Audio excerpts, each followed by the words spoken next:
Hello. হ্যাঁ dad, আমি just বেরোচ্ছি বাড়ি থেকে। হ্যাঁ, অভি আছে সাথে। আমি 15 মিনিটে পৌঁছে যাব। Don't worry dad. Okay, bye. কান থেকে মোবাইলটা নামিয়ে রেখে সামনে গুছিয়ে রাখা কালো কুর্তাটা গায়ে গলিয়ে নিল রুদ্রনীল। রুদ্র, কালকের প্ল্যানটা কি? কিছুই তো বললি না। হাতে ধরে থাকা মোবাইলের দিকেই দৃষ্টি স্থির রেখে দরজা দিয়ে ঘরে ঢোকার সময় প্রশ্নটা জিজ্ঞাসা করলো অভিরাজ। অভিরাজ দেওয়ান রুদ্রনীলের খুব কাছের বন্ধু।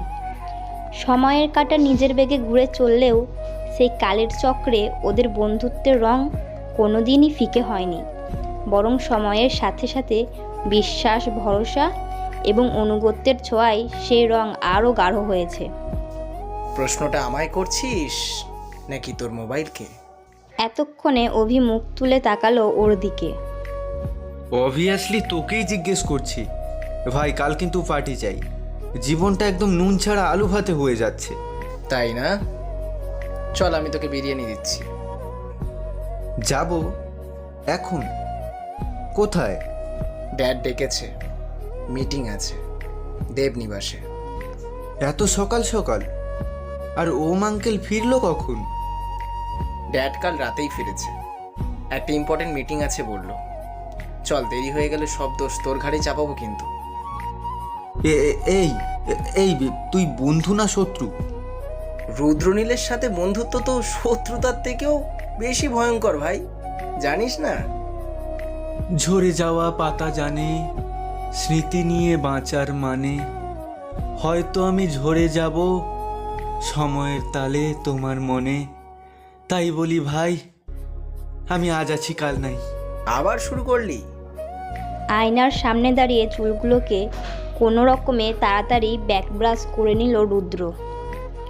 সুগঠিত লম্বা গড়নের পেশিবহুল শরীরের নিখুঁত গভীর ভাঁজগুলো দেখলে মনেই হবে না ছেলেটা সবেমাত্র নিজের বয়সের অষ্টাদশের গণ্ডি পেরোতে চলেছে। 24 বছরের কোনো সুপুরুষ অনায়াসে ওর সামনে দাঁড়াতে কুণ্ঠাবোধ করবে। সমস্ত উত্তরাখণ্ডের উত্তর, পূর্ব আর দক্ষিণের একছত্র অধিপত্যের অধিকারী অসীম ক্ষমতাসম্পন্ন রাজনৈতিক দলের লিডার ওম সিং শেখাওয়াতের ছোট ছেলে রুদ্রনীল সিং শেখাওয়াত।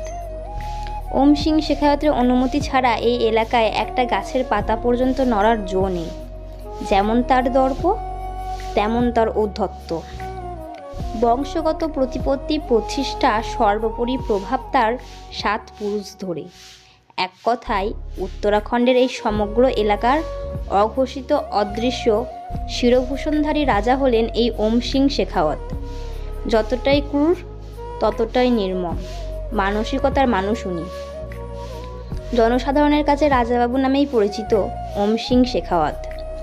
শেখাওয়াত পরিবারের বড় ছেলে বেদ সিং শেখাওয়াত হলেও ওমবাবু নিজের পরবর্তী উত্তরসূরি হিসেবে ছোট ছেলে রুদ্রকেই বেছে নিয়েছেন।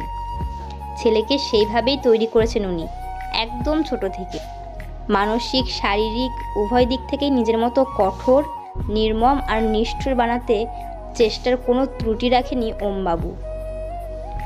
রাজনৈতিক নেতা হওয়ার পাশাপাশি আরও একটা পরিচয় আছে ওমবাবু। একটা গোটা রাজ্যের ক্ষমতা নিজের হাতে ধরে রাখার জন্য পলিটিক্যাল সাপোর্টটাই যথেষ্ট হয় না।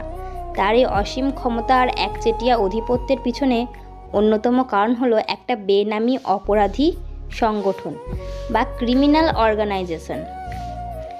দেবপ্রয়াগের মতো জায়গায় লোকচক্ষুর আড়ালে যত রকমের বেআইনি বিধিবিরুদ্ধ কাজকর্ম চলে সেগুলোর পেছনে দায়ী একমাত্র এই অর্গানাইজেশন।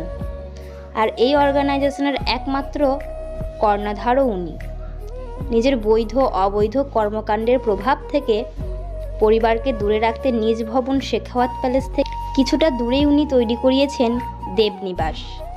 পার্টির কাজ হোক কিংবা অর্গানাইজেশনের কাজ, কোনোটাই ওনার বাড়ি পর্যন্ত পৌঁছায় না। সমাজ ও পরিবারের কাছে ওনার কাজের সব রকম গোপনীয়তা বজায় থাকলেও কেবলমাত্র একজন ওনার কাজের খুঁটিনাটি সব বিষয়েই জানে, আর সে হলো ওনার ছোট ছেলে রুদ্রনীল সিং শেখাওয়াত। ওনার পরবর্তীতে এই বিশাল সাম্রাজ্য রাজত্বের দায়ভার রুদ্রের হাতে তুলে দেবেন বলেই কিছুই লুকায়িত নেই ওর কাছে। 18 বছর পূর্ণ হচ্ছে, ভাই আমার অ্যাডাল্ট হতে চলেছে। এটার একটা সেলিব্রেশন না হলে হয় নাকি? বলছি ভাই, সব রকম ব্যবস্থাই করব, কিন্তু আমি শুধু তোকে আসতে হবে। ওইসবের সময় নেই আমার কাছে। তুই খুব ভালো করেই জানিস অভি, এমন কিছু বলিস না যেটা আমি করতে পারবো না। তাছাড়া তুই তো ড্যাডকে চিনিস, আমার হবে না। আর কাল ড্যাড বলছিল। মুখের কথা শেষ করার আগেই হঠাৎ খানিকটা ঠান্ডা জল উড়ে এসে পড়ল রুদ্রের মাথার উপর। সাথে সাথে জেল দিয়ে সুন্দর করে সেট করে রাখা ঘন চুলগুলো সমেত পরনের কুর্তাটা একেবারে ঘেটে হয়ে গেল। ঘটনার আকস্মিকতায় রুদ্র বিস্ফোরিত চোখে অবাক হয়ে তাকিয়ে রইল সামনের দিকে। এমনিতে ওদের অনেকটা দেরি হয়ে গেছিল বেরোতে, তার উপর এরকম একটা বৃষ্টি ব্যাপারে রুদ্রের মেজাজটা গেল বিগড়ে। দাঁতে দাঁত চেপে প্রচণ্ড রাগে রীতিমতো গর্জে উঠল ও। হোয়াট দ্য হেল ঝিনুক! এই লিটিল ওয়ান, এদিকে এসো। একটা 8 থেকে 9 বছরের মেয়ে কোমরে হাত দিয়ে গটগট করে এগিয়ে এলো ওদের দিকে। বলো। এটা কি করলে? তুমি রুদ্রকে জল দিয়ে ভিজিয়ে দিলে কেন? ঝিনুক একবার ভ্রু কুঁচকে তাকালো রুদ্রের দিকে। আগে তোমার রুদ্রকে জিজ্ঞাসা করো ও ঝিনুকের গোলাপ গাছটা কেন ছিঁড়ে দিয়েছে। আমি তো ওকে বারণ করেছিলাম ঝিনুকের ঘরের সামনে আসতে, তাহলে ও কেন এসেছিল? রুদ্র তখনও প্রচণ্ড রাগে চোখগুলো বড় বড় করে অগ্নিদৃষ্টিতে তাকিয়ে আছে ঝিনুকের দিকে। ঝিনুক রুদ্রের বাবা ওম সিং শেখাওয়াতের সিকিউরিটি ইনচার্জ বিশাল রাঠোরের ছোট মেয়ে। দীর্ঘ 22 বছর ধরে বিশাল বিশ্বাসের সাথে শেখাওয়াত পরিবারের প্রতি নিজের দায়িত্ব সামলাচ্ছেন।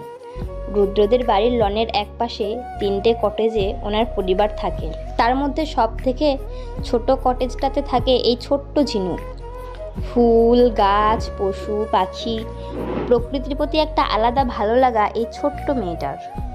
রুদ্র এক পা করে এগিয়ে এসে দাঁড়ালো ঝিনুকের একদম সামনে। রুদ্রের উচ্চতার সামনে ছোট্ট ঝিনুকের উচ্চতা খুবই নগণ্য। বেচারি মেয়েটা হয়তো ওর কোমর পর্যন্তও আসবে না। এরপর আর কোনোদিন যদি এইরকম কিছু করতে দেখি, তাহলে তোমার সোজা নদীর জলে ছুঁড়ে ফেলে দেবো। আর তারপর তুমি আর কোনোদিন ওই গোলাপ গাছগুলোকে দেখতে পাবে না। তখন আমি গাছগুলোকে একটা একটা করে ছিঁড়ে টুকরো টুকরো করে বাড়ির পিছনের ডাস্টবিনটা ফেলে দিয়ে আসবো। বুঝতে পেরেছো? রুদ্রের এরকম নিষ্ঠুর কথা শুনে ঝিনুকের বড় বড় নিষ্পাপ নীলচে চোখগুলো জলে ভরে এলো। ঠোঁটটা ফুলিয়ে কোনো রকমে নিজের কান্নাটা চাপার চেষ্টা করে বলল, তুমি খুব খারাপ নীল, ভীষণ ভীষণ খারাপ। I hate you. বলেই ওখান থেকে দৌড়ে পালিয়ে গেল ঝিনুক। রুদ্র অবাক হয়ে চলে যাওয়ার দিকে তাকিয়ে রইল। ঝিনুকের এই কথাগুলো রুদ্র একদম সহ্য করতে পারে না। কালও তো এই কথাটাই বলেছিল ওকে, তাই তো রাগে ওর সব থেকে প্রিয় গোলাপ গাছটাকে ছিঁড়ে দিয়েছিল ওই রাতের অন্ধকার। কিন্তু এই মেয়েটা ঠিকই বুঝে যায় যে এটা রুদ্রেরই কাজ। ওর নিষ্পাপ চোখ দুটোতে সৃষ্টিকর্তা যেন পৃথিবীর সমস্ত সরলতা আর কমলতা ভরে দিয়েছে। কুটিলতায় ভরা এই নিষ্ঠুর নির্মম পৃথিবীতে এত কোমল হৃদয়ের নিষ্পাপ একটা প্রাণ যেন পাকে পরিস্ফুটিত একটি নরম পদ্মের মতোই ভঙ্গুর। সামান্যতম আঘাতেও সে খুব বাজেভাবে ভেঙে গুড়িয়ে যেতে পারে। এত নিরীহ একটা মেয়ে এই শেখত প্যালেসে কী করছে সেটাই মাঝে মাঝে ভাবে রুদ্র। পুরো দেবপ্রয়াগে কেউ চোখ উঠিয়ে রুদ্রের সাথে কথা বলার সাহস রাখে না, এমনকি ওর বড় দাদা, ওর মাও না। নিজের ব্যক্তিত্বকে এইভাবেই গড়েছে ও ছোট থেকে, কিন্তু একমাত্র এই ঝিনুকের উপর এই ব্যক্তিত্বের যেন কোনো প্রভাবই পড়ে না। আর এই কথাটা রুদ্র ছাড়া একমাত্র অভি খুব ভালো করেই জানে। রুদ্র, এবার কি করবি? তুই তো পুরো ভিজে গেলি, আর উই আর অলরেডি লেট। রুদ্র তখনও ঝিনুকের চলে যাওয়ার দিকে তাকিয়েই দাঁড়িয়ে আছে।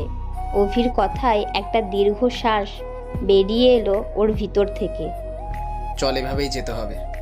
এর থেকে বেশি দেরি করলে ড্যাডের রাগের মুখে পড়তে হবে। কালো রঙের মার্সিডিজ বেঞ্চটা ফুল স্পিডে এসে দাঁড়ালো দেবনিবাসের সামনে। রুদ্রকে দেখেই ওমবাবু নিজের হাত ঘড়ির দিকে তাকিয়ে একবার চোখ রেখে বললেন, পুরো 6 মিনিট লেট রুদ্র। এইরকম রেসপন্সিবিলিটি কিন্তু গ্রহণযোগ্য নয়। যেই মানুষটা তোর সাথে দেখা করতে এসেছে তার সময়েরও একটা দাম আছে। And what is this? এটা কি অবস্থা? বুঝলি কি করে? প্রশ্নটা শুনে রুদ্রর পিছনে দাঁড়িয়ে থাকা অভি ওর মুখের দিকে তাকালো। কারণ এই মুহূর্তে রুদ্র যদি সত্যি কথা বলে তাহলে ওই বাচ্চা মেয়েটার জীবনের হয়তো আজই শেষ দিন হবে। আসার পথে নদীর ঘাটে এক বয়স্ক ভদ্রলোক জ্ঞান হারিয়ে পড়ে গেছিলেন। ওনাকে তুলে নিয়ে হাসপাতালে পাঠানোর ব্যবস্থা করতে গিয়েই, সরি ড্যাড, আমি জানি ওনার সময়ের অনেক দাম, কিন্তু এইটুকু সময় যদি ওখানে না দিতাম তাহলে হয়তো মানুষটাই আর। অভি বিস্ফোরিত চোখে তাকিয়ে রইল রুদ্রের দিকে। অবিশ্বাস্য, রুদ্রনীল সিং শেখাওয়াত নিজের বাবাকে মিথ্যে কথা বলল। ডাহা মিথ্যে। সূর্য নিশ্চয়ই পশ্চিমে উদিত হয়েছে, কারণ এইভাবে বাবাকে মিথ্যে বলাটা রুদ্রের স্বভাব বিরুদ্ধ। So kind of you, Rudra beta. হঠাৎ এক অপরিচিত গলার আওয়াজে সামনের দিকে তাকালো রুদ্র। সৌম্যকান্তি মানুষটা একেবারে অচেনা ওর কাছে। রুদ্র, উনি চন্দ্রকান্ত তিওয়ারি। উত্তরকাশীতে আমাদের এরিয়াটা ওনার দায়িত্বে। আমাদের নতুন অ্যাসাইনমেন্টটা ওনার শহর হয়েই আসবে, সেই ব্যাপারেই আজ ওনাকে ডেকে পাঠানো। মিটিংটা দেবনিবাসের ওপর ফ্লোরে না হয়ে যখনই বেসমেন্টে হচ্ছে তখনই রুদ্র বুঝেছে আজকের মিটিং কোনো পার্টির মিটিং নয়, বরং ওদের অর্গানাইজেশনের মিটিং। এটাই নিয়ম। অর্গানাইজেশনের যত রকম মিটিং, অ্যাসাইনমেন্ট ও ডিলিং সবটাই এই নিচের বেসমেন্টে হয়। এবারের অ্যাসাইনমেন্টটা আমাদের কাছে নিরাপদে পৌঁছানোটা ভীষণ দরকার রুদ্র। মাঝপথে কোনো রকম ঝামেলা আমি অ্যাফোর্ড করতে পারবো না, তাই এই কাজের সম্পূর্ণ দায়িত্ব আমি পার্সোনালি তোর উপর তুলে দিচ্ছি। ওমবাবুর কথা শোনার পর রুদ্র আর কোনো রকম সন্দেহ প্রকাশ না করে, দ্বিতীয়বার ভাবার অবকাশ না নিয়ে সরাসরি বলল, তুমি চিন্তা করো না ড্যাড, সবটা হয়ে যাবে। ছেলের আত্মবিশ্বাস দেখে ওমবাবুর ঠোঁটের কোণায় একটা দর্পের হাসি রেখা ফুটে উঠল। কথা শেষ করে ওখান থেকে উঠে চলে গেলেন ওমবাবু। রুদ্র ওখানে দাঁড়িয়ে তিওয়ারির সাথে জরুরি সব রকম কথাবার্তা মিটিয়ে নিল। দরজায় নক হওয়ার শব্দ পেতেই ওমবাবু রুদ্রকে ভেতরে আসতে বললেন। কিরে, তিওয়ারির সাথে কথা হলো? হ্যাঁ, সব কথাই হয়ে গেছে। তুমি চিন্তা করো না ড্যাড, সবটা হয়ে যাবে। রুদ্র, এইবারে অ্যাসাইনমেন্ট পৌঁছানোটা কিন্তু এতটা সহজ হবে না। যে আর্মসগুলো ইম্পোর্ট হয়ে আসছে সেগুলো একটু হাই অ্যামাউন্টের, হাই ডিমান্ডেড। রাস্তা চেকিংয়ের ব্যাপারটা না হয় আমি সামলে নেব, কিন্তু রুদ্র মাথায় রাখবি, এই ব্যবসায় কেউ কারোর আপন হয় না। নিজের স্বার্থসিদ্ধির জন্য খুব কাছের মানুষগুলো বেইমানি করতে পারে, বিশ্বাসঘাতকতা করতে পিছপা হয় না। সেখানে এরা তো বাইরের লোক। এই মুহূর্তে কাকে বিশ্বাস করা উচিত আর কাকে নয় সেটাই আমি একদম বুঝতে পারছি না। তাই আমার মনে হয় এই অ্যাসাইনমেন্টটার জন্য আমার কাছে আপাতত বেস্ট রেসপন্সিবল পারসন তুই। কি হয়েছে ড্যাড? তোমাকে অনেক বেশি টেন্স লাগছে। সব ঠিক আছে তো? সব যে ঠিক আছে সেটাও বা বলি কি করে। অর্গানাইজেশনের বেশ কিছু ইম্পর্টেন্ট ইনফরমেশন লিক হয়েছে। সাব ইন্সপেক্টর দেশপান্ডে আজ ফোন করেছিল, বলছিল এলাকায় নাকি একটা আর্মস ডিলিং এর সম্ভাবনা আছে। তাই দলের ছেলেদের একটু অ্যালার্ট রাখতে। What the hell? এটা কি করে সম্ভব ড্যাড? অর্গানাইজেশনের প্রতিটা মানুষ খুবই বিশ্বস্ত, লয়াল। কে করতে পারে এমন কাজ? কে করতে পারে সেটা এখনো আমার জানা নেই, তবে যেই করুক না কেন খুব শীঘ্রই ধরা পড়ে যাবে। তুই এই ব্যাপারে চিন্তা করিস না, তুই শুধু অ্যাসাইনমেন্টের উপরে ফোকাস কর। একবার যখন খবরটা দেশপান্ডের কানে পৌঁছেছে তখন ব্যাপারটা এতটা সহজে মিটবে না। এটা নিয়ে অলরেডি তদন্ত হয়তো এতক্ষণে শুরু হয়ে গেছে, আর তার উপর অ্যাসাইনমেন্ট ওখান থেকে বেরিয়েও পড়েছে। তাই ডেটটা ডিলে করার জায়গা নেই। কোনো পরিস্থিতিতেই এই অ্যাসাইনমেন্টটা পোস্টপোন করা সম্ভব নয় রুদ্র। কিন্তু ড্যাড, প্রশাসন যদি অ্যালার্ট হয়ে গিয়ে থাকে তাহলে তো সমস্যা বাড়বে। জায়গায় জায়গায় চেকিং হতে পারে। তাছাড়া আমাদের এই নতুন এসআই ঠিক কেমন ধরনের মানুষ সেটাও তো বুঝতে পারছি না। তাকে কি আদৌ ব্রিফ দেওয়া সম্ভব? একটু সময় পেলে কি ভালো হতো না? না রুদ্র, সময় আমাদের হাতে একেবারেই নেই। আমি জানি ব্যাপারটাতে অনেকটা রিস্কি আছে। বিশেষ করে খবরটা যদি কোনোভাবে ওয়েস্ট পর্যন্ত পৌঁছয় তাহলে সেই সুযোগের সৎ ব্যবহার করতে কিন্তু প্রকাশ যাদব পিছপা হবে না। উত্তরের উপর ওর নজর আজ নতুন তো নয়। এই মুহূর্তে আমাদের সব থেকে বড় রাইভাল কিন্তু ওরাই। তাই একটু সাবধানে। ট্রান্সপোর্ট পিথোরাগড় হয়ে আসার কথা ছিল, কিন্তু আমি দেশপান্ডের রিস্ক নিতে পারবো না। সামনে ইলেকশন, এখন যে কোনো রকমের ছোট থেকে ছোট গন্ডগোল একটা বাজে ব্যাপার সৃষ্টি করতে পারে। তাই ওটা উত্তরকাশী হয়েই ঢুকবে। পাহাড়ি রাস্তায় উত্তরকাশী ঢুকতে আর উত্তরকাশী থেকে পরবর্তীতে এগিয়ে আসতে তোকে সাহায্য করবে তিওয়ারি। উত্তরকাশী? কিন্তু ড্যাড, ওটার অর্ধেকটা তো প্রকাশ যাদবের আন্ডারে। তাহলে বুঝতেই পারছিস কেন তোকে কাজটা করতে বলছি। আমি চাইলে এক্সপার্টদের মধ্যে থেকে কাউকে লাগাতে পারতাম রুদ্র, কিন্তু আমি বাইরের কাউকে ইনভলভ করতে চাইছি না এই মুহূর্তে।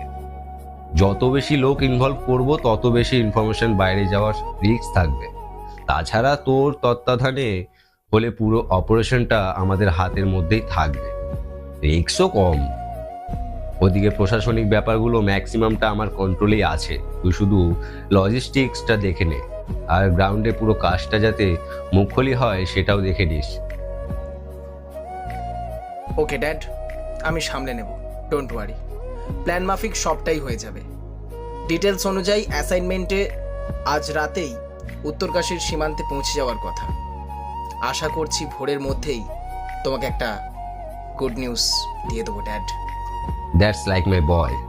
ওর দক্ষতা, সামর্থ্যর উত্তর আমার পুরো বিশ্বাস আছে রুদ্র। সবসময় মনে রাখবি, কমিউনিকেশন আর সতর্কতা সব থেকে শ্রেষ্ঠ সহযোগিতা আমাদের কাজে। বুকের বাঁ দিকটাকে সবসময় ইগনোর করতে হবে রুদ্র। যা কাজ হবে সবটা শুধু মাথায়। জীবনে যে জিনিসটা তোকে দুর্বল করে তুলবে সেটাকেই সবার আগে জীবন থেকে বার করে দিতে হবে। অলওয়েজ রিমেম্বার, আমাদের জীবনে দুর্বলতা কোনো জায়গা নেই my son. I know dad, I will make sure যে অ্যাসাইনমেন্টটা বিনা বাধায় এখানে পৌঁছে যাক। আমি আমার দায়িত্বটা অবশ্যই পালন করব। অ্যান্ড থ্যাঙ্কস ড্যাড, আমার উপর ভরসা করার জন্য। আচ্ছা তাহলে আমি আসি। রুদ্র উঠতে গেলে ওমবাবু ওকে পিছু ডাকলেন। রুদ্র, কিছু বলবে ড্যাড? দায়িত্ব আমি অনেক আগেই তোকে দিয়ে দিয়েছি। কাল শুধু লিগ্যাল প্রসিডিওরটা করে ফেলতে চাই। আমি আর দেরি করতে চাইছি না। প্রধানকে বলে সমস্ত পেপার আমি অলরেডি তৈরি করে নিয়েছি। অপেক্ষা ছিল শুধু তোর 18 হওয়ার। তাই বাকি ফর্মালিটিটা কালই কমপ্লিট হওয়া চাই। এর থেকে বেশি দেরি করলে অনেক দেরি হয়ে যাবে। নিজের দায়িত্বগুলো এবার বুঝে নেওয়ার সময় এসে গেছে রুদ্র। B ready. বাবার চোখে চোখ রেখে মাথাটা উপর থেকে নিচের দিকে একবার নাড়ালো রুদ্র, কারণ এই গুরু দায়িত্বটা অস্বীকার করার ওর কাছে কোনো জায়গা নেই।